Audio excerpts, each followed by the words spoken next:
Dear students, I welcome you all once again to this corporate accounting session.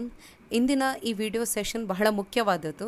ಯಾಕೆಂದರೆ ಇಲ್ಲಿ accounting treatment, ನೀವು corporate ಅಕೌಂಟಿಂಗಲ್ಲಿ ಮುಖ್ಯವಾಗಿ accounting treatment ಹೇಗೆ ಆಗ್ತದೆ ಅನ್ನೋದನ್ನು ತಿಳಿದುಕೊಳ್ಬೇಕು.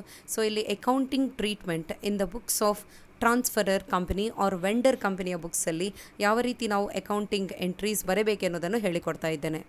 ನಾವು in my previous video I had explained about amalgamation.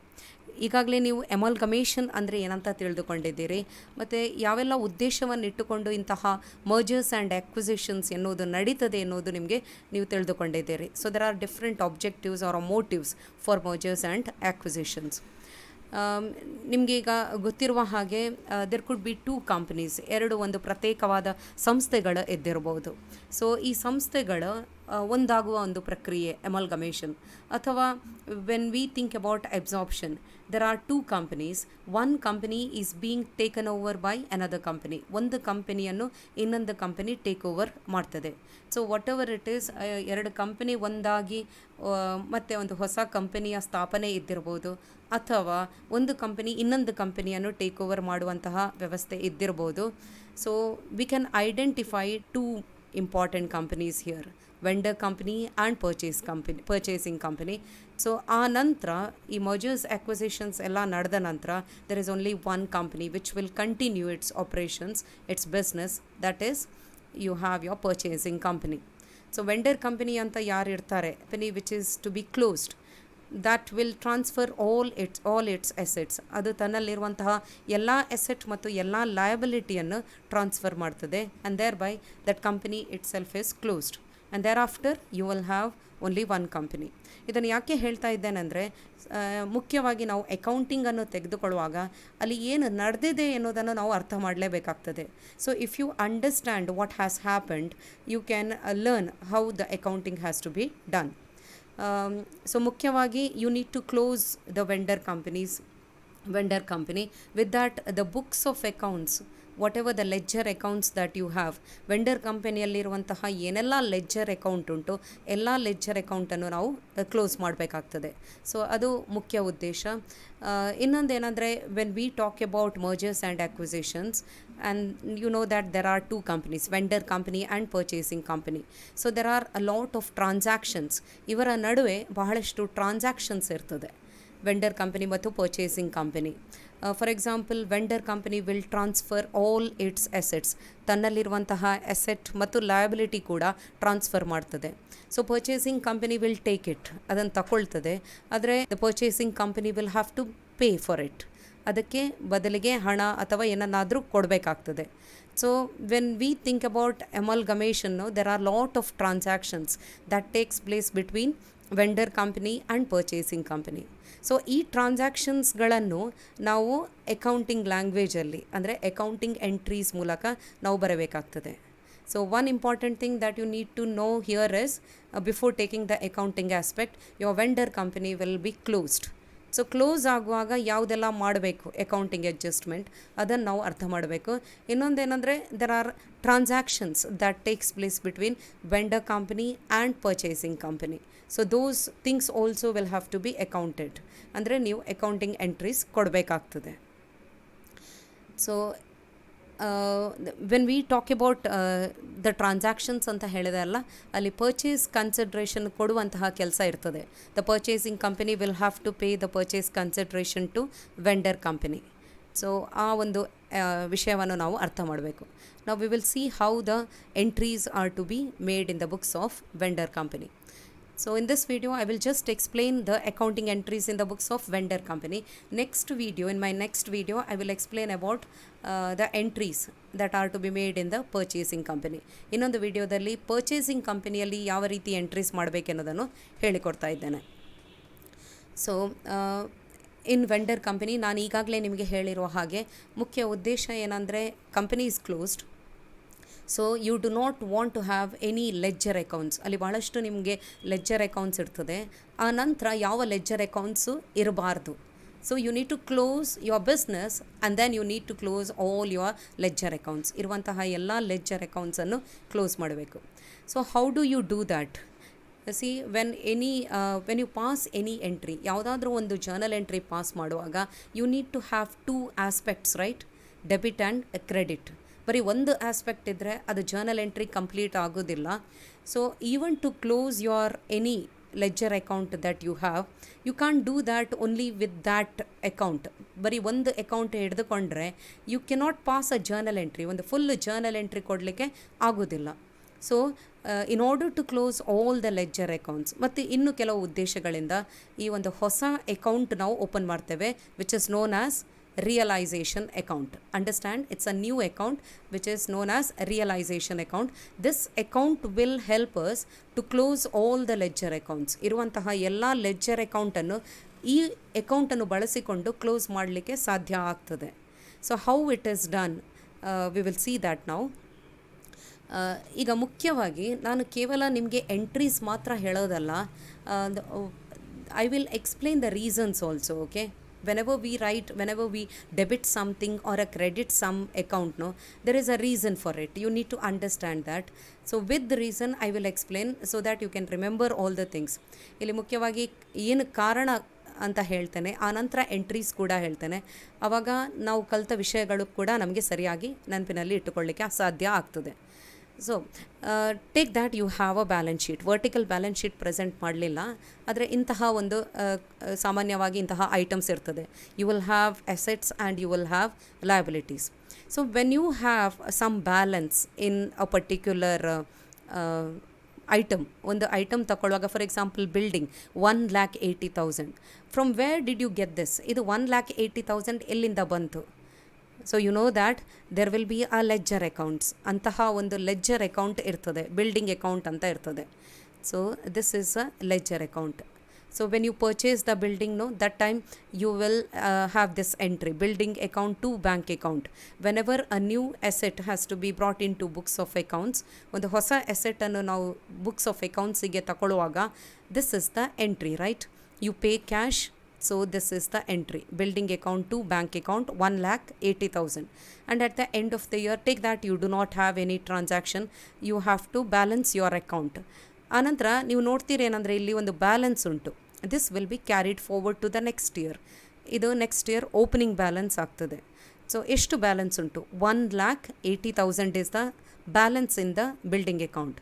ಈಗ ನೀವು ಹೇಳಬೇಕು, what balance is this? See, there can be in ಯಾವುದಾದ್ರೂ ಒಂದು ಅಕೌಂಟ್ ತಗೊಳ್ಳುವಾಗ ಅದರಲ್ಲಿ ಒಂದೇ ಡೆಬಿಟ್ ಬ್ಯಾಲೆನ್ಸ್ ಇದ್ದಿರ್ಬೋದು ಅಥವಾ ಕ್ರೆಡಿಟ್ ಬ್ಯಾಲೆನ್ಸ್ ಇದ್ದಿರ್ಬೋದು. ಸೊ ಈ ಅಕೌಂಟಲ್ಲಿ ನಾವು ನೋಡುವಾಗ ಇಲ್ಲಿ ಡೆಬಿಟ್ ಸೈಡ್ ಹೆಚ್ಚು ಉಂಟು, ರೈಟ್? ಕ್ರೆಡಿಟ್ ಸೈಡಲ್ಲಿ ಏನೂ ಇಲ್ಲ. So what balance you have here, 1,80,000 ಅಂತ ಏನನ್ನು ನೀವು ಬರೆದಿದ್ದೀರಿ, that is a debit balance. ನಾನು ಡೆಬಿಟ್ ಬ್ಯಾಲೆನ್ಸ್ ಅಂತ ಹೇಳುವಾಗ ಡೆಬಿಟ್ ಸೈಡಲ್ಲಿ ಹೆಚ್ಚಿಗೆ ಇರುವಂತಹ ಬ್ಯಾಲೆನ್ಸ್ ಅದು. ಸೊ ಟೋಟಲ್ ಮಾಡುವಾಗ 1,80,000 ಉಂಟು, credit side it is 0. So debit ಸೈಡಲ್ಲಿ ಎಷ್ಟು ಬ್ಯಾಲೆನ್ಸ್ ಹೆಚ್ಚಿಗೆ ಉಂಟು? It is 1,80,000. So understand that in building account are for that no you can take any other asset account. ಎಲ್ಲ ಅಸೆಟ್ ಅಕೌಂಟಲ್ಲಿ ಡೆಬಿಟ್ ಬ್ಯಾಲೆನ್ಸೇ ಇರ್ತದೆ. ಅಂದರೆ ಈಗ ನಾನು ನಿಮಗೆ ಇಲ್ಲಿ ತೋರಿಸಿಕೊಟ್ಟಿದ್ದೇನೆ, ಇಂತಹ ಬಿಲ್ಡಿಂಗ್ ಅಕೌಂಟಲ್ಲಿ ಈ ರೀತಿ ಇರ್ತದೆ. ಸೊ ಇಲ್ಲಿ debit balance. So when it is brought down, to balance brought down, debit ಸೈಡಿಗೆ ಬರ್ತದೆ. ಈಗ ಒಂದು ಮುಖ್ಯವಾದ ವಿಷಯವನ್ನು ನೀವು ಅರ್ಥ ಮಾಡಬೇಕು, ಆವಾಗ ಎಲ್ಲ ಎಂಟ್ರೀಸ್ಗಳನ್ನು ನಾವು ಸರಿಯಾಗಿ ಕಲ್ತುಕೊಳ್ಬೋದು. ಈ ಬ್ಯಾಲೆನ್ಸ್ ಶೀಟಲ್ಲಿ ಎಲ್ಲ ಪರ್ಸ್ನಲ್ ಅಕೌಂಟ್ ಮತ್ತು real account, personal account and real account, those account balances are there in this. So ಈಗ ನಿಮಗೆ ಬಿಲ್ಡಿಂಗ್ ಅಕೌಂಟಲ್ಲಿ ಯಾವ ರೀತಿ ಡೆಬಿಟ್ ಬ್ಯಾಲೆನ್ಸ್ ಉಂಟು ಅಂತ ತೋರಿಸಿದ್ದೇನೆ, ಅದೇ ರೀತಿ ಯಾವುದೇ ಬೇರೆ ಅಕೌಂಟ್ ಕೂಡ ನೀವು ತೆಗೆದುಕೊಳ್ಬೋದು ಎಸೆಟ್ ಸೈಡಲ್ಲಿ. ಅದು ಎಸೆಟ್ ಸೈಡಲ್ಲಿದ್ದರೆ ಆ ಅಕೌಂಟಲ್ಲಿ ಡೆಬಿಟ್ ಬ್ಯಾಲೆನ್ಸ್ ಇರ್ತದೆ. ಹಾಗೆಯೇ ಒಂದು ಐಟಮ್ ಲಯಬಿಲಿಟಿ ಸೈಡಲ್ಲಿದ್ದರೆ ಆ ಅಕೌಂಟಲ್ಲಿ, for example you can take creditors account, there will be credit balance in it. Now why it is important is to know what balance is there in that. ಈ ಅಕೌಂಟಲ್ಲಿ ಯಾವ balance ಉಂಟು ಎನ್ನುವುದನ್ನು ನಾವು ತಿಳಿದುಕೊಳ್ಳೇಬೇಕು. Because ನಮ್ಮ ಇಂಟೆನ್ಷನ್ ಇಲ್ಲಿ ಏನಂದರೆ, we want to close all these accounts. ಇದರಲ್ಲಿ ಯಾವುದೇ ಅಕೌಂಟಲ್ಲಿ ಬ್ಯಾಲೆನ್ಸ್ ಇಲ್ಲದ ಹಾಗೆ ನಾವು ಮಾಡಬೇಕಾಗ್ತದೆ. ಸೊ ವಿತ್ ದ್ಯಾಟ್ ಇಂಟೆನ್ಷನ್ನು we have to pass the journal entry. So how do we do that? See, I'll show that in the building account. Understand the not just the entries but why we have to do it. So building account, you have a debit balance. As I have told you there is a debit balance. ಈಗ ಈ ಅಕೌಂಟಲ್ಲಿ balance ಬರಬಾರ್ದು. It has to be closed in such a way that there should not be any balance in this account. ಆ ರೀತಿ ಆಗಬೇಕಾದ್ರೆ whatever the balance that is there in this account has to be transferred to some other account. ಇನ್ನೊಂದು ಅಕೌಂಟಿಗೆ transfer ಮಾಡಿದರೆ ಮಾತ್ರ ಅದು ಸಾಧ್ಯ ಆಗ್ತದೆ. So how do we do that? It can be done with the help of realization account. So if you do this by realization account ಅಂತ ಬರೆದೆ ನೋಡಿ, ಫುಲ್ ಎಷ್ಟು ಬ್ಯಾಲೆನ್ಸ್ ಇತ್ತು ಅದನ್ನು ಆ ಅಕೌಂಟಿಗೆ ಟ್ರಾನ್ಸ್ಫರ್ ಮಾಡಿದೆ. Now there is no balance in this account. ಅಂದರೆ ಇಲ್ಲಿ ಬ್ಯಾಲೆನ್ಸ್ ಕ್ಯಾರಿಡ್ ಡೌನ್ ಅಥವಾ ಬ್ರಾಡ್ ಡೌನ್ ಅಂತ ಬರುವುದಿಲ್ಲ. This account is closed. So ಈ ರೀತಿ ಪ್ರತಿ ಒಂದು ಅಕೌಂಟ್ ಕೂಡ ಕ್ಲೋಸ್ ಮಾಡಬೇಕು. ಅಂದರೆ ನಾನೇನು ಹೇಳೋದಂದರೆ ಯಾವುದೇ ಅಕೌಂಟಲ್ಲಿ ಬ್ಯಾಲೆನ್ಸ್ ಬರಬಾರ್ದು. So in the case of building, what did you do? Building account has there is a debit balance in it. In order to close that, the building account has to be credited.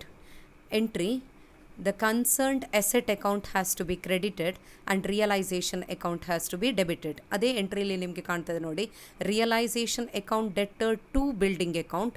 So this is the entry. ಇದೇ ರೀತಿ ಪ್ರತಿ ಒಂದು asset, ಯಾವುದೆಲ್ಲ asset ಉಂಟು, whether it is taken over or not, ಎಲ್ಲ ಎಸೆಟನ್ನು, balance ಶೀಟಲ್ಲಿರುವಂತಹ ಎಲ್ಲ ಎಸೆಟನ್ನು ಈ ಎಂಟ್ರಿ ಪಾಸ್ ಮಾಡಿ ನಾವು ಕ್ಲೋಸ್ ಮಾಡ್ತೇವೆ. So it is open a realization account. First step is to close all the asset account and then what value we have to record. See, in the problem they will give you a recorded value, that is what is there in the balance sheet. Balance sheet ಅಲ್ಲಿ ಒಂದು value ಇರ್ತದೆ, ಮತ್ತು ಅಲ್ಲೇ ಕೆಳಗಡೆ information ಕೊಟ್ಟಿರ್ತಾರೆ ಅದು ಎಷ್ಟು ವ್ಯಾಲ್ಯೂಗೆ ಅದು ಟೇಕ್ ಓವರ್ ಆಗಿದೆ ಅಂತ. So now your intention is to close the account. ಈಗ ನಿಮ್ಮ ಮುಖ್ಯ ಉದ್ದೇಶ ಏನಂದರೆ ಆ ಎಸೆಟ್ ಅಕೌಂಟನ್ನು ಕ್ಲೋಸ್ ಮಾಡೋದು. So take the recorded value. Balance ಶೀಟಲ್ಲಿ ಏನು ರೆಕಾರ್ಡ್ ಮಾಡಿದ್ದೀರಿ, for example it is 1,80,000 right here, 1,80,000 that will have to be taken in this entry. ಈಗ ಬರೆಯುವಂತಹ ಎಂಟ್ರಿಯಲ್ಲಿ ಬ್ಯಾಲೆನ್ಸ್ ಶೀಟಲ್ಲಿರುವಂತಹ ವ್ಯಾಲ್ಯೂವೇ ತಗೊಳ್ಬೇಕು. Don't take agreed value. If you take agreed value, that account will not be closed. So this is the first step, and one thing that you need to understand is all the assets except cash or bank, all other realizable assets, ಯಾವುದನ್ನೆಲ್ಲ realise ಮಾಡಲಿಕ್ಕೆ ಸಾಧ್ಯ ಉಂಟು ಅದೆಲ್ಲವನ್ನು ಈ ರೀತಿ entry ಹಾಕಿ ನಾವು close ಮಾಡ್ತೇವೆ. For example goodwill also will have to be closed. Building, plant and machinery, debtor. So whether it is taken over or not, you have to close it. But in the case of cash or bank account ಇದ್ದರೆ, only if it is taken over it has to be transfer to realisation account. ಈಗ cash ಮತ್ತು bank ಅಕೌಂಟಲ್ಲಿ ಸ್ವಲ್ಪ ಬೇರೆ method ಬರ್ತದೆ. ಅದು taken over ಆಗಿದ್ದರೆ realisation ಅಕೌಂಟಿಗೆ ಟ್ರಾನ್ಸ್ಫರ್ ಮಾಡ್ತೇವೆ, ಕ್ಲೋಸ್ ಆಗ್ತದೆ. If it is not taken over, don't transfer it to realisation account. Cash or bank ಅಕೌಂಟನ್ನು ನಾವು ರಿಯಲೈಸೇಷನ್ ಅಕೌಂಟಿಗೆ ಟ್ರಾನ್ಸ್ಫರ್ ಮಾಡಬಾರ್ದು. ಯಾವಾಗ ಅದು ಟೇಕನ್ ಓವರ್ ಆಗಿರುವುದಿಲ್ಲ ಆವಾಗ ಟ್ರಾನ್ಸ್ಫರ್ ಮಾಡಬಾರ್ದು. So this is the method. So all other assets will be transferred. Now next, you have understood now asset, how one asset account has to be closed. ಒಂದು asset account ಹೇಗೆ close ಮಾಡೋದು ಅಂತ ನೀವು ಅರ್ಥ ಮಾಡಿಕೊಂಡಿದ್ದೀರಿ. Now it is very easy for you to understand the liability. ಈಗ ನಾನು ಹೇಳಿದ ಹಾಗೆ ಯಾವುದೇ ಒಂದು ಲಯಬಿಲಿಟಿ ಅಕೌಂಟಲ್ಲಿ ಅಲ್ಲಿ ಕ್ರೆಡಿಟ್ ಬ್ಯಾಲೆನ್ಸ್ ಇರ್ತದೆ. ಬ್ಯಾಲೆನ್ಸ್ ಶೀಟಲ್ಲಿ ಲಯಬಿಲಿಟಿ ಸೈಡಲ್ಲಿರುವಂತಹ ಐಟಮಲ್ಲಿ ಕ್ರೆಡಿಟ್ ಬ್ಯಾಲೆನ್ಸ್ ಇರ್ತದೆ. In order to close that account, you need to debit sundry liabilities. That concerned liability has to be debited. So entry, liabilities account debtor to realization account, and once again with the book value. Okay, you need to write the book value. ಇಲ್ಲಿ ಇನ್ನೊಂದು ವಿಷಯ ನೀವು ಅರ್ಥ ಮಾಡಬೇಕು. Liability ಕೇಸಲ್ಲಿ only if the liability is taken over, then it has to be transfer to realisation account. But if it is not taken over, don't transfer it. Now next, make due the purchase consideration. ಅಂದರೆ purchase consideration ಬಾಕಿ ಉಂಟು, ಹಣ ಪಡೆಯಲು ಬಾಕಿ ಉಂಟು ಅಂತ ನಾವು ಹೇಳ್ತೇವೆ. So to indicate that we have this entry will be purchasing company's account debtor to realization account. Purchasing company account is to be debited because purchasing company ಹಣ ಕೊಡಲಿಕ್ಕೆ ಬಾಕಿ ಆಗ್ತದೆ. So that company will have to be debited. Realization account has to be credited. Next, after the purchase consideration becomes due, it is paid. So ಯಾವ ರೀತಿಯಲ್ಲೆಲ್ಲ payment ಮಾಡ್ಬೋದು, ಹಣವೇ ಕೊಡಬೇಕಂತಿಲ್ಲ. They can give preference shares, they can give equity shares, they can give debentures also. But if it is given to the shareholders, then it can be included in purchase consideration. ಇಲ್ಲಿ cash, preference shares, equity shares ಅಥವಾ debentures ಇದನ್ನು ಏನಾದರೂ share ಹೋಲ್ಡರ್ಸಿಗೆ ಕೊಟ್ಟಿದ್ದಿದ್ರೆ ಅದನ್ನು ನಾವು purchase ಕನ್ಸಿಡ್ರೇಷನಲ್ಲಿ include ಮಾಡ್ತೇವೆ. That is according to accounting standard. So whatever that is received has to be debited and you need to credit which account, ಯಾವ ಅಕೌಂಟನ್ನು ಕ್ರೆಡಿಟ್ ಮಾಡಬೇಕು, to purchasing company's account. So this is for a receipt for receiving the purchase consideration. Next, liquidation expenses. You know that your vendor company is closed, right? So sometimes the liquidation expenses are paid by the vendor company. Vendor companyಯೇ liquidation expenses ಕೊಡ್ತದೆ. ಕೆಲವೊಂದು ಸಂದರ್ಭದಲ್ಲಿ purchasing company ಕೂಡ ಹಣ ಕೊಡ್ಬೋದು. So ಅಂತಹ ಕೇಸಲ್ಲಿ if the expenses are to be borne and paid by the vendor company, vendor ಕಂಪನಿಯೇ ಹಣ ಕೊಟ್ಟರೆ, ನಾವು you are writing in the vendor company's book, entry will be realisation account debtor to bank account. But if the expenses are to be reimbursed by the purchasing company, ಅಂದರೆ first ಹಣ ಕೊಟ್ಟು ಆನಂತರ ಅಲ್ಲಿಂದ reimbursement ಆದರೆ it is purchasing company agreed amount, ಅವ್ರು ಎಷ್ಟು ಕೊಡ್ತಾರೆ, realisation account ಅಂದರೆ ಸ್ವಲ್ಪ ಹೆಚ್ಚಿಗೆ ಹಣ ಕೊಡಲಿಕ್ಕೆ ಬಿದ್ದರೆ realization account has to be debited and the total amount that is paid to bank account. On reimbursement ಅವರಿಂದ ಹಣ ಪಡೆಯುವಾಗ bank account debtor to purchasing company. Why bank account is debited? Because vendor company will receive it. So ನೀವು ಮಾಡುವಾಗ ಅದು ಗೊತ್ತಾಗ್ತದೆ. The transactions ಏನು transaction ಆಗಿದೆ ಅದನ್ನು ಅಕೌಂಟಿಂಗ್ ಲ್ಯಾಂಗ್ವೇಜಲ್ಲಿ ನೀವು ವ್ಯಕ್ತಪಡಿಸಲಿಕ್ಕೆ ಸಾಧ್ಯ ಆಗಬೇಕು. Now next, realize those assets which have not been taken over by the purchasing company. ಈಗ ಇಲ್ಲಿ ಒಂದು ಮುಖ್ಯ ವಿಷಯವನ್ನು ನೀವು ಅರ್ಥ ಮಾಡಿಕೊಳ್ಳಬೇಕು. ಎಲ್ಲ ಅಸೆಟ್ ಅಕೌಂಟ್, ನಿಮ್ಮ ಬ್ಯಾಲೆನ್ಸ್ ಶೀಟಲ್ಲಿ ಏನೆಲ್ಲ ಅಸೆಟ್ ಅಕೌಂಟ್ ಉಂಟು, for example you can have all these assets, ಈ ಎಲ್ಲ ಅಸೆಟ್ ಅಕೌಂಟನ್ನು ನೀವು ರಿಯಲೈಸೇಷನ್ ಅಕೌಂಟಿಗೆ ಟ್ರಾನ್ಸ್ಫರ್ ಮಾಡಿದ್ದೀರಿ, ಎಲ್ಲ ಅಕೌಂಟ್ ಕ್ಲೋಸ್ ಆಗಿದೆ. Whether it is taken over or not, all the assets account are closed. But then ಕೆಲವೊಂದು ಅಸೆಟ್ ಟೇಕನ್ ಓವರ್ ಆಗಿರೋದಿಲ್ಲ. ಈಗ ಟೇಕನ್ ಓವರ್ ಆಗದೇ ಇದ್ದರೆ ಆ ಅಸೆಟನ್ನು ವೆಂಡರ್ ಕಂಪನಿ ಸೇಲ್ ಮಾಡ್ಬೋದು. Company can realise the amount, company realise ಮಾಡ್ಬೋದು. For example if you have plant, the value is 2 lakh, ಇದು ಟೇಕ್ ಓವರ್ ಆಗದೇ ಇದ್ದರೆ the company, vendor company will sell it, right? It will receive 2 lakh ಬರ್ತದೆ. So how do you show that? Now the account is closed, plant account is closed. So this is the entry. ಇನ್ನೊಮ್ಮೆ ಆ machinery ಅಥವಾ plant ಅದು ತಗೊಳ್ಬಾರ್ದು, because that account is closed. Entry will be bank account debtor to realisation account. Realisation ಅಕೌಂಟಿಗೆ ನಾವಲ್ಲಿ ಹಾಕಬೇಕಾಗ್ತದೆ. Bank account is debited because it is receipt. Next, discharge those liabilities which have not been taken over by the purchasing company. ಈಗ ಇಲ್ಲಿ ಇನ್ನೊಂದು ವಿಷಯ ಈಗಾಗಲೇ ನಿಮಗೆ ಹೇಳಿದ್ದೇನೆ. ಲಯಬಿಲಿಟೀಸ್ ವಿಷಯ ಮಾತಾಡುವಾಗ if it is taken over, ಯಾವುದಾದ್ರೂ ಲಯಬಿಲಿಟಿ ಟೇಕನ್ ಓವರ್ ಆಗಿದ್ದರೆ ಅದು ರಿಯಲೈಸೇಷನ್ ಅಕೌಂಟಿಗೆ ನಾವು ಟ್ರಾನ್ಸ್ಫರ್ ಮಾಡ್ತೇವೆ. But if it is not taken over then it should not be transferred to realisation account. ಇಲ್ಲಿಗ ಎರಡು ಬೇರೆ ಬೇರೆ ವಿಷಯ ಉಂಟು. ಎಸೆಟ್ ವಿಷಯದಲ್ಲಿ, ಎಸೆಟ್ ಅಕೌಂಟ್ ವಿಷಯದಲ್ಲಿ ಎಲ್ಲ asset, all realisable assets it is transferred. Taken over ಆಗಿದ್ದರೂ ಆಗದಿದ್ದರೂ ಎಸೆಟ್ ಅಕೌಂಟ್ ಟ್ರಾನ್ಸ್ಫರ್ ಮಾಡ್ತೇವೆ. ಆದರೆ ಲಯಬಿಲಿಟಿ ವಿಷಯದಲ್ಲಿ ಬೇರೆ ಮೆಥಡ್ ಉಂಟು. Liability if it is taken over it is transfer to realisation account. If it is not taken over, ಅದು take over ಆಗದೇ ಇದ್ದರೆ ರಿಯಲೈಸೇಷನ್ ಅಕೌಂಟಿಗೆ ಟ್ರಾನ್ಸ್ಫರ್ ಮಾಡಲಿಕ್ಕೆ ಇಲ್ಲ. Then how do you close that account? Realisation ಅಕೌಂಟಿಗೆ ಟ್ರಾನ್ಸ್ಫರ್ ಮಾಡಲಿಲ್ಲ ಅಂದರೆ ಹೇಗೆ ನೀವು ಅದನ್ನು ಕ್ಲೋಸ್ ಮಾಡ್ತೀರಿ? Entry will be the respective liability account to be debited, realization account to be debited if there is a loss on payment, to bank account, that is because you are paying cash, and to realization, ಇದು profit ಬಂದ ಸಂದರ್ಭದಲ್ಲಿ to realization account ಅಂತ ಬರ್ತದೆ. So these two accounts are to be debited and we have credit to be given to bank account or realization if there is profit. Now next we have discharge the claims of preference shareholders. ಈಗ ನೋಡಿ ನಿಮ್ಮ balance ಶೀಟಲ್ಲಿ capital account ಕೂಡ ಉಂಟು, equity capital, preference capital, ಅದು ಎಲ್ಲ amount payment ಮಾಡಬೇಕು. So those accounts also will be closed. You want to close your preference share capital entry.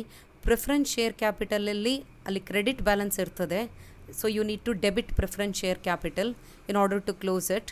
And if you are paying more than there is loss. ಅವರಿಗೆ ಇರುವಂತಹ ಕ್ಯಾಪಿಟಲ್ಗಿಂತ ಹೆಚ್ಚು ಹಣ ಕೊಟ್ಟರೆ there is loss. And all this amount will have to be transfer to preference share holders account. ಆ share holder ಅಕೌಂಟಿಗೆ ನಾವು transfer ಮಾಡ್ತೇವೆ. ಆ ರೀತಿ capital account will be closed. Next ಮತ್ತು ಏನಾದರೂ ಪ್ರಾಫಿಟ್ ಇದ್ದರೆ ರಿಯಲೈಸೇಷನ್ ಅಕೌಂಟಿಗೆ ಟ್ರಾನ್ಸ್ಫರ್ ಮಾಡಬೇಕು ಪೇಮೆಂಟ್ ಮಾಡುವಾಗ. ಫಾರ್ ಎಕ್ಸಾಂಪಲ್ ಅಲ್ಲಿ 4 ಲ್ಯಾಕ್ ಇದ್ದುಕೊಂಡು ನೀವು 5 ಲ್ಯಾಕ್ ಕೊಟ್ಟರೆ it is loss, 1 lakh is loss. But if you pay less, 4 lakh ಇದ್ದುಕೊಂಡು ಬರೀ 3 ಲ್ಯಾಕ್ ಕೊಟ್ಟರೆ ಇಟ್ ಈಸ್ ಪ್ರಾಫಿಟ್. ಸೊ ಆ ಪ್ರಾಫಿಟ್ ಅಥವಾ ಲಾಸ್ ಏನುಂಟು ಅದನ್ನು ರಿಯಲೈಸೇಷನ್ ಅಕೌಂಟಿಗೆ ಹಾಕ್ತೇವೆ. Next discharge the claims of preference share holder. ಈಗ ವಿ ಹ್ಯಾವ್ ಪೇಮೆಂಟ್. ಸೊ ನಾವು you have the amount in the preference share holders account. Preference share holder ಅಕೌಂಟಲ್ಲಿ ಹಣ ಉಂಟು, ಆ ಹಣವನ್ನು ಪೇಮೆಂಟ್ ಮಾಡಬೇಕು. ಒಂದೇ ಕ್ಯಾಶ್ ಕೊಡ್ತೀರಿ ಅಥವಾ ಎನಿಥಿಂಗ್. ಪರ್ಚೇಸ್ ಕನ್ಸಿಡ್ರೇಷನ್ ಕೊಡುವಾಗ ಅವರಿಗಂತ ಹಣ ಕೊಟ್ಟಿರ್ಬೋದು, ಪ್ರಿಫರೆನ್ಸ್ ಶೇರ್ಸ್ ಕೊಟ್ಟಿರ್ಬೋದು, ಇಕ್ವಿಟಿ ಶೇರ್ ಕೊಟ್ಟಿರ್ಬೋದು. So those things whatever that is given to preference share holders, ಅವ್ರಿಗೆ ಏನೆಲ್ಲ ಕೊಡ್ತೀರಿ that will have to be credited. Next, we have ascertain the profit or loss on realization. See, you have now opened one new account, that is realization account, and it is possible to close all the asset account. Ella asset account, ella liability account close ಮಾಡಿದ್ದೀರಿ ಆ ಅಕೌಂಟನ್ನು use ಮಾಡಿ. ಆನಂತರ realisation account ಕೂಡ ಇಟ್ಕೊಳ್ಬಾರ್ದು. That realisation account is also closed. How do you close it? You have to balance that account, and if there is profit or loss, whatever it is, that has to be transferred to equity shareholders account. Understand? ಆ ಅಕೌಂಟಿನ ಬ್ಯಾಲೆನ್ಸನ್ನು ನಾವು equity share holders ಅಕೌಂಟಿಗೆ transfer ಮಾಡ್ತೇವೆ. Next, transfer the equity share capital account accumulated profit reserves and losses. This is I will show you this in the balance sheet. ಇಲ್ಲಿ ನೋಡಿ, balance ಶೀಟಲ್ಲಿ ಇಲ್ಲಿ actually ನಿಮಗೆ ಕಂಟಿಂಜೆನ್ಸಿ ರಿಸರ್ವ್ ಅಂತ ಕಾಣ್ಬೋದು, reserve fund ಅಂತ ಇದ್ದಿರ್ಬೋದು, ಪ್ರಾಫಿಟ್ ಆ್ಯಂಡ್ ಲಾಸ್ ಅಕೌಂಟ್ ಇದ್ದಿರ್ಬೋದು. ಇಲ್ಲಿ profit and loss account loss ಆದ ಕಾರಣ accumulated losses it is asset ಸೈಡಲ್ಲಿ ಉಂಟು. ಸೊ ಆಲ್ ದಿಸ್ ಅಮೌಂಟ್ನು it belongs to equity shareholder. So ಈ ಅಕೌಂಟ್ ಕೂಡ ನಾವು ಕ್ಲೋಸ್ ಮಾಡಬೇಕು, reserve fund, general reserve or profit and loss account. So how do you close it? By transferring the balance to equity share holders account. So to do that, ಈಗ ನೋಡಿ ಪ್ರತಿ ಒಂದು account close ಆಗ್ತದೆ by using this method. So transfer the equity share capital, accumulated profit, reserves. How do you do that? See all these reserves if you have on the liability ಸೈಡಲ್ಲಿ reserve ಅಂತ ಕೊಟ್ಟಿದ್ದರೆ including capital, there is a credit balance in that account. ಆ ಎಲ್ಲ liability ಸೈಡಲ್ಲಿರುವಂತಹ ಐಟಮಲ್ಲಿ credit balance ಇರ್ತದೆ. In order to close it you need to debit it. So that if you remember, no, ನೀವು ತಪ್ಪು ಮಾಡೋದಿಲ್ಲ. So all these accounts will be closed by debiting workman compensation fund, capital reserve, security premium, debenture redemption reserve, capital redemption reserve, ಏನೆಲ್ಲ ಉಂಟು ನಿಮ್ಮಲ್ಲಿ reserve account, all the accounts will be closed. Workman compensation ರಿಸರ್ವಲ್ಲಿ ಏನಾದರೂ liability ಇದ್ದರೆ first ಅದನ್ನು ಕೊಟ್ಟು ಏನು ಉಳೀತು ಅದನ್ನು ನಾವು ಇಕ್ವಿಟಿ ಶೇರ್ ಹೋಲ್ಡರ್ ಅಕೌಂಟಿಗೆ ಟ್ರಾನ್ಸ್ಫರ್ ಮಾಡಬೇಕು. So it all belongs to the equity shareholder, so their account will be credited. Now accumulated losses, ಈಗ ನಿಮಗೆ ಬ್ಯಾಲೆನ್ಸ್ ಶೀಟಲ್ಲಿ ತೋರಿಸಿದ್ದೇನೆ. ಅಸೆಟ್ ಸೈಡಲ್ಲಿ ಪ್ರಾಫಿಟ್ ಆ್ಯಂಡ್ ಲಾಸ್ ಅಕೌಂಟ್ ಅಂತಹ ಐಟಮ್ ಇದ್ದರೆ how do you close it? It is equity share holders account debtor to all the accumulated losses if you have it on the asset side. Next, make final payment. ಈಗ equity capital account close ಆಯಿತು, ಇರುವಂತಹ ಎಲ್ಲ reserve account close ಆಯಿತು, ಎಲ್ಲ asset account close ಆಯಿತು, ಹಾಗೆಯೇ ಎಲ್ಲ liability account close ಆಯಿತು. ನಾವು in which account you have balance? You have a balance in equity share holders account. So ನಾವು this account also will be closed. How do you close it? It is equity share holders account to be debited. Then ಅವರಿಗೆ ಏನೆಲ್ಲ ನಾವು ಕೊಡ್ತೇವೆ, ಹಣ ಕೊಡ್ಬೋದು, ಅಥವಾ purchase ಕನ್ಸಿಡ್ರೇಷನಲ್ಲಿ ನಮಗೇನು ಸಿಕ್ಕಿದೆ, ಇಕ್ವಿಟಿ ಶೇರ್ ಸಿಕ್ಕಿರ್ಬೋದು, ಪ್ರಿಫರೆನ್ಸ್ ಶೇರ್ ಸಿಕ್ಕಿರ್ಬೋದು. So those things will be given to equity shareholder. So this is the entry to record the payment to equity shareholder. Equity shareholders account debtor to ಏನೆಲ್ಲ ಅವರಿಗೆ ನೀವು ಕೊಡ್ತೀರಿ, that is to be credited. So with this, all the ledger accounts in your vendor company is closed. So how you can remember is, you have this balance sheet, right? In the balance sheet, understand one important thing. Asset side ಅಲ್ಲಿರುವ account ಅಲ್ಲೆಲ್ಲ debit balance ಇರ್ತದೆ. If you want to close it, that concerned asset account has to be credited. And on the liability side, whatever the item you have, ಯಾವುದೇ item ತಗೊಳ್ಬೋದು liabilities, ಆ particular ಅಕೌಂಟಲ್ಲಿ credit balance ಇರ್ತದೆ. And if you want to close it, you need to debit it. So ಈ ಒಂದು ವಿಷಯ ನೆನಪಿನಲ್ಲಿ ಇಟ್ಟುಕೊಂಡ್ರೆ ನಿಮಗೆ ಎಂಟ್ರಿ ಬರೀಲಿಕ್ಕೆ ಬಹಳ ಸುಲಭ ಆಗ್ಬೋದು. So in my next video, I will explain how the entries are to be made in the books of purchasing company. Hope you have understood it. Now you have to solve some problems. You have to actually write the entries. Then you will be able to understand it, and also you'll be able to remember the things. Thank you.